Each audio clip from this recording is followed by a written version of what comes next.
What's up, YouTube? This is Shane got you 11. If you're not a subscriber, hit the subscribe button so you're notified for future tips and content.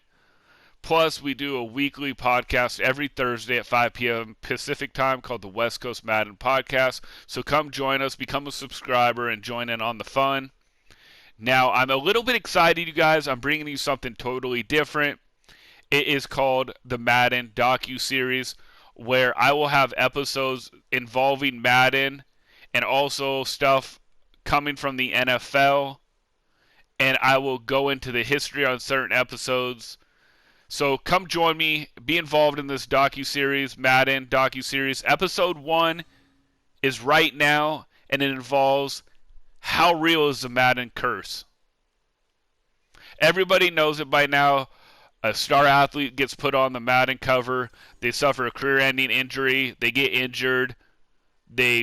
They kind of suck the next year. They don't get injured. And so a lot of people are like, dang, I hope my favorite star NFL player doesn't get put on the Madden cover because they're going to get hurt or they're going to start sucking, and then you're not going to hear about them much anymore. Do you guys believe in that? Do you believe it's just folklore? Let me know what you guys think in the comment section. I will provide you some of the history. I'll provide you some of my own opinion. And then I'll let you guys have a conversation with me in the comment section once this video is released. This is a brand new thing. It is called the Madden DocuSeries. Episode 1. Is the Madden curse is real or is it not? Let's get into it. As you guys know, John Madden created the game of Madden along with EA, and it's been one of the most popular football games of all time. For the longest time, it was just John Madden on the cover of the video game. Little do people know that in 1995, there was a player in the background of the Madden video game with John Madden. It was Eric Williams from the Dallas Cowboys. He was an offensive tackle. He was a Pro Bowl player. And then, right after he appeared on the cover of the Madden game, he got in a car crash. He tore his MCL, PCL, broke a rib. He tore ligaments in his left thumb and suffered facial lacerations. Now, yeah, that seems, bad, but is that coincidence or is it the Madden curse? Let's go to 1997. Corey Brabham from the Carolina Panthers and Gordon Allero, Jacksonville Jaguars tight end, were on the cover with John Madden to honor the two expansion teams, the Carolina Panthers and the Jacksonville Jaguars.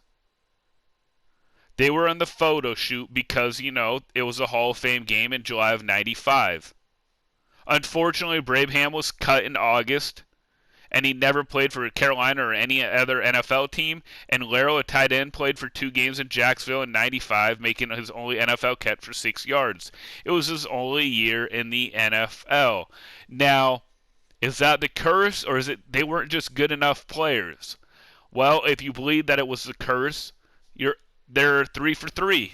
You got 3 players that were on the cover and 3 players that did not have good circumstances afterwards. Now, let's go to the cover of Madden 1999, where everybody realizes this is the first time that the player was on the main cover instead of John Madden. He was Garrison Hearst of the San Francisco 49ers. He was a running back. He had an amazing season until, unfortunately, in the divisional playoffs against Atlanta, he broke his ankle on the game's first play and missed the next 2 seasons because of that. He returned in the NFL in 2001, which at the time was groundbreaking considering the injury, and he played 4 more seasons for San Fran and Denver. However, at the height of his fame, at the height of him bowling over everyone, he suffered a horrible injury that cost him multiple seasons, and he couldn't recover from that. He didn't have as good as years afterwards, but fortunately he was able to come back. Is that the Madden curse, or is it just a fluke injury? I'm starting to lean towards, maybe there is a little bit of a Madden curse as it's 4 for 4 now. 4 people on the cover, 4 times they either got hurt, cut, or didn't play as well.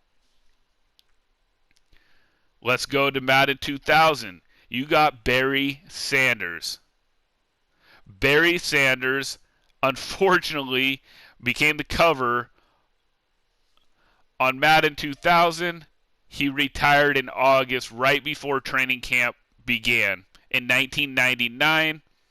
So he retired. So now we're 5 for 5. We're 5 for 5. Players on the cover are retiring, getting hurt, not having good years, getting cut. I mean, what's going on? So is there a little bit of, a real thing, a real curse? Dorsey Levens was also on the cover in certain regions, which a lot of people didn't know. He ended up having 1,000-yard rushing, so that's not a curse to me. He had a good year. He rushed for over 1,000 yards. Now, people who believe in the curse will say, well, he wasn't on the main cover. The main cover is Barry Sanders. Just because he was in the region, on regional covers, he wasn't on the main cover for the whole world. He was just on little regional covers. But he still was on the Madden cover, so to me, that's not a Madden curse, so he's the first one to break the Madden curse to me. 2001, you have Eddie George. But on the year he was on the cover, he had career highs in yardage and touchdowns. However, curse people that believe in the curse say, well, in the next year, he only averaged 3 yards per carry, and he rushed for lows in yardage and touchdowns as a toe injury bothered him the entire season. For the rest of the career, he never averaged more than 3.4 yards per carry. A lot of people say, well, actually, the curse started in the divisional playoffs, where Eddie George had a costly fumble that lost the game for Tennessee. He also fumbled 7 times during the 2000 regular season, losing a career-high 4 fumbles. Okay, but he's a running back. He's getting up there in age. So that could also be that 30-year-old wall. He's hitting a wall. He's a bigger guy. He was very physical. So is that the curse or is that the running back hitting the wall? That's up to you guys to decide. I'm just providing you guys the history. Dante Culpepper, 2002 cover. After throwing for nearly 4,000 yards and 33 touchdowns while rushing for 470 yards and 7 touchdowns in the 2000 season, he struggled the following year. He threw for 14 touchdowns, 13 picks, and then had a back injury in Game 11 that cost him the rest of the season. That could be a curse. I mean, it could be unlucky, but it could be a curse as well. So, I mean, it is a little bit real, you guys. It's a little bit legit right now in my mind. Now, let's go to 2003. Marshall Faulk was on the cover. Heading into his Madden 03 cover season, Marshall Faulk had chalked up 5 consecutive years of more than 1,000 yards, with the last 4 at more than 1,300 yards. He helped the Rams reach 2 Super Bowls. But in the season following his Madden appearance, Faulk suffered an ankle injury that forced him to miss 5 games. He never again rushed for over 1,000 yards. Again, he's running back. He's hitting the wall. So right now we have 3 running backs who suffered the Madden curse. But I believe with the running backs, they just hit the 30-year-old wall. Some a little bit sooner. But, I mean, if you run the running backs enough times in a season, they eventually break down. Now, let's go to Michael Vick, 2004. 5 days after Madden NFL 2004 was released, which featured Atlanta Falcons quarterback Vick on the cover, he was hurt during a preseason game against the Ravens, and he suffered a fractured right fibula. He only played in the last 5 regular season games, finishing with just 585 yards passing and 4 touchdowns. They missed the playoffs but were already out of contention by the time Vick returned. Vick was later arrested in 2007 for a dogfighting ring and pleaded guilty and served 21 months in prison. Okay, the injury, I understand. Like, okay, that can be part of the curse of dogfighting. That, in my opinion, is stupid. I mean, it's just dumb. Like, that's on him. That's not the Madden curse. That's on him. The injury, though, could be chalked to the Madden curse. Let's go to Ray Lewis in 2005. He was the first defensive player ever to appear on the cover of a Madden game. It was also Ray Lewis's first season without a single interception after posting a career-high 6 the previous year. They also failed to make the playoffs that season, but he also had a career high in tackles and earned Pro Bowl and All-Pro honors during the year. That is not a curse. So that's the second player that escaped the curse if you believe in the curse. Though he had a great year. Just because he didn't pick the ball off doesn't mean anything. He had a great year. 147 tackles and Pro Bowl honors.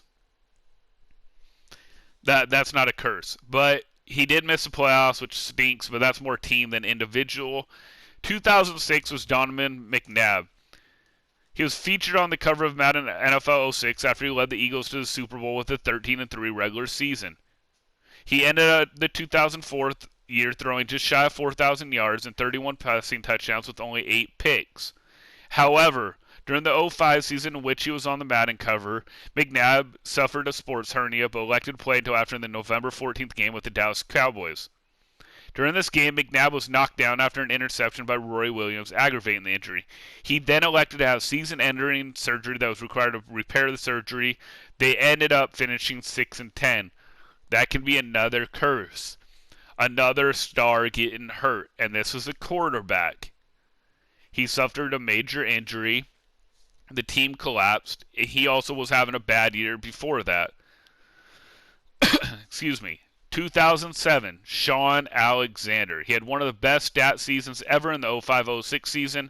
He rushed for 1,800 yards and scored 28 total touchdowns, 27 from rushing. He had missed only one start in his previous 64 contests. However, he fractured his foot after he was on the cover. He missed 6 starts, failed to rush for 1,000 yards for the first time since 2000. He would never see 1,000 yards again. And he also saw what looked like a Hall of Fame career spiral to the ground. He'd be injured the year after, as well as eventually being cut by the Seahawks. Commentators on ESPN said they'd never seen someone go downhill so fast. Okay, another running back. And I'm a big Seahawks fan. I watched those years. They pounded the rock with Sean Alexander repeatedly, and eventually get hurt. So you have 4 running backs now that were on the cover of Madden and they got hurt. And then they had bad years. I mean, it kind of seems to me like there's a consistency here. Star running back, they get hurt after getting the so many carries, and it hurts them. So to me, it sounds like wear and tear to me. 2008 was Vince Young. He ended up straining his quadriceps. It caused him to miss one game. The following year, he lost his starting job. I don't think Vince Young was good enough. I think he had one good year. It was like a shooting star. So that's that to me. I mean, nothing more about Vince Young. I just don't think he was a good QB. Brett Favre, 2009. He had a Hall of Fame career with the Green Bay Packers, leading them to 2 Super Bowls and winning 1. He retired after the 07 season after throwing the pick to the New York Giants in the NFC Championship game. He was chosen to be on the Madden cover as a tribute to his great career. However, he told the Packers he wanted to play again. The Packers had already committed to Aaron Rodgers as their starting QB. He ended up going to the New York Jets, being traded there for a 4th-round pick. He was doing great at the start of the year. He threw 6 touchdown passes against the Arizona Cardinals. He was getting Player of the Week. The Jets were 8-3. However, they lost 4 of the last 5 games. In those 5 games, he threw 8 picks and only 2 touchdowns. He had complained of shoulder pain and had an MRI scan performed, which revealed a torn biceps tendon in his right shoulder. That's an old QB to me. That's an old quarterback. But Shane, he was on the cover and he got hurt. Well, you guys, he also got hurt with the Minnesota Vikings that ended his career, if you recall. He played a couple years with Minnesota Vikings. He had a great year where he lost to New Orleans Saints in the NFC Championship game the following year. He was concussed multiple times. If he was on the cover, it'd be another one. 2010 was Troy Polamalu and Larry Fitzgerald. On the opening of the 2009 season against the Tennessee Titans, Troy Polamalu suffered a sprained MCL. He was out until he returned to play against the Bengals. He hurt his MCL again, causing him to miss the rest of the season. By contrast, Larry Fitzgerald had a superb year, gained 1,000 receiving yards and scored 13 touchdowns. He ended up missing the Pro Bowl because of a rib injury. Now you're 1 for 2. Larry Fitzgerald had a great year. Troy Polamalu had a season-ending injury. We're seeing a lot of season-ending injuries, shortened stats because of the injuries, players getting cut, a player retiring. And so it's really hard. It flips back and forth with the Madden curse. Right now I'm trying to provide you more of the history behind the Madden curse, and then I'll give you what I believe, and then in the comment section, let me know what you guys think. 2011 was Drew Brees. Drew Brees injured his knee in a game against the Steelers. He played in every snap in these games, and in the game against the Cowboys he was okay and took his knee brace off. Unfortunately, the Saints made it to the playoffs and lost to the 7-9 Seattle Seahawks in the first round. In 2012, Sean Payton and other coaches were banned from the team because of the bounty program, and Saints didn't even make the playoffs. So Drew Brees was hurt on the cover of 2011. That's a common theme when you're on the Madden cover is injuries. The coach is doing bounty gate and being dirty. That has nothing to do with Drew Brees at all being on the Madden cover. It just helps pad people's opinion that the Madden cover is cursed and they don't want their team being on the Madden cover. Madden 2012 had Peyton Hillis. If you guys remember him, he was a breakout star for a couple years. He rushed for 1,000 yards, 11 touchdowns for the Cleveland Browns. However, the following year, he only played in 10 games, started only 9. He missed with hamstring injuries, strep throat, sprained hips, and he just went downhill from then on and then ended up not playing anymore. So he went downhill as well. Another running back, though. Another big, powerful running back that rushed for, I believe, like 300 attempts, you guys. 2014, Adrian Peterson. Adrian Peterson was indicted on child abuse charges and was suspended after Game 1 in 2014. He remains suspended for the rest of the year. Now, this was child abuse for people that don't believe in what he did, and obviously the NFL League thought it was child abuse as well. So he was suspended. Again, that is not really the Madden curse to me. It was what he decided to do and got himself in trouble, but he was on the cover.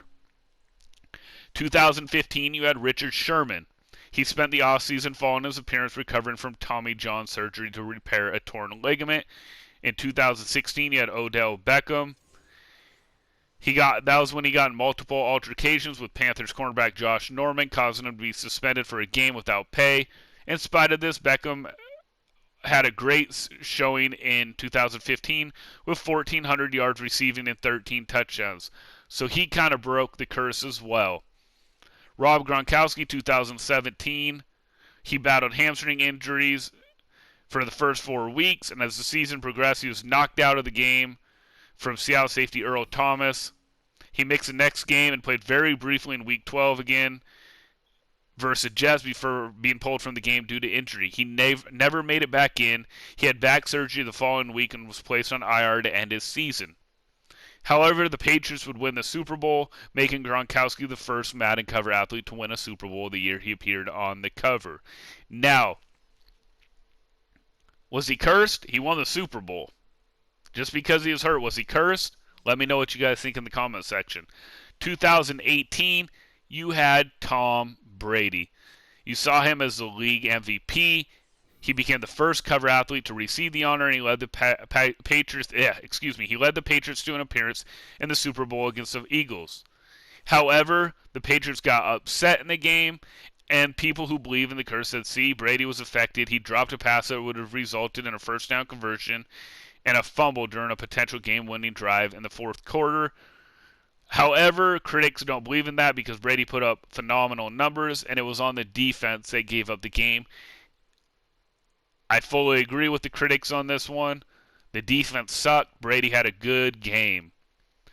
2019, you have Antonio Brown. Unfortunately, I think he's suffering from CTE already, but I won't get into it. Brown, who appeared on the cover of Madden NFL 19, was traded from the Pittsburgh Steelers to the Oakland Raiders. However, he never played in Oakland for being disruptive. He later signed with the Patriots and was released because of rape allegations.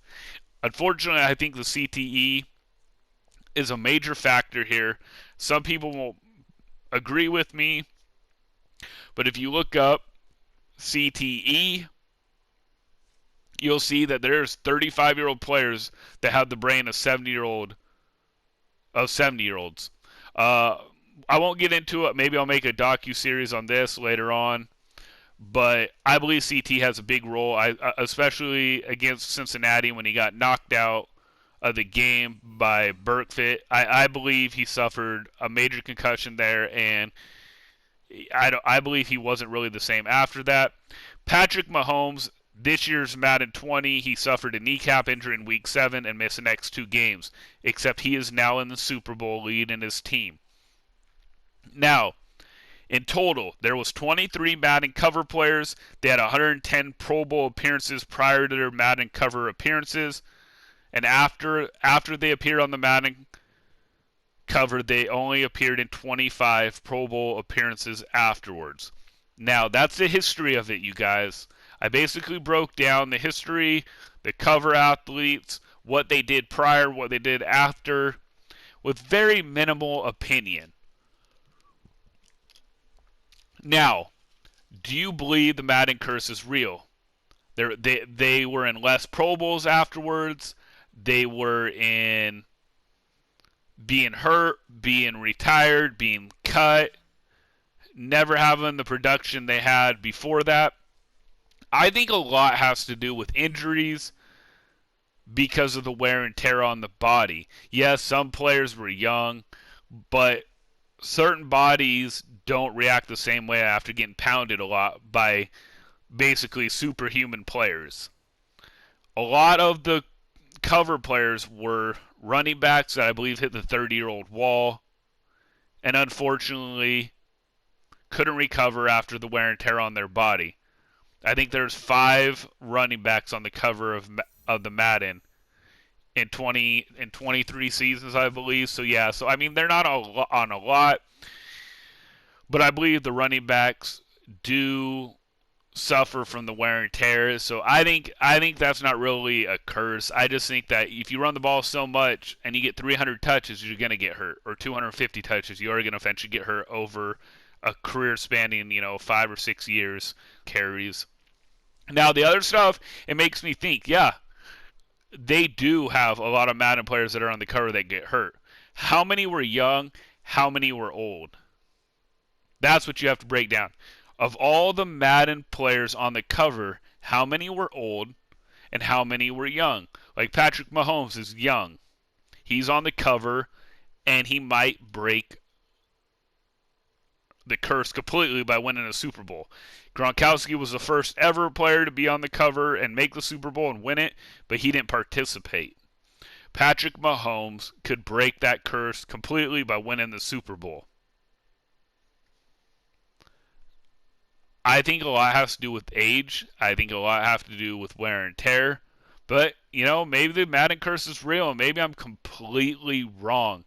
Let me know what you guys think in the comment section. I hope you guys enjoyed episode 1 of the Madden DocuSeries by Shane Got You 11. There will be more in the future. I just hope that you guys enjoyed it very much. Look for next week for the breakdown of the Super Bowl 54. This is Shane Got You 11, Madden DocuSeries episode 1. How real is the Madden curse?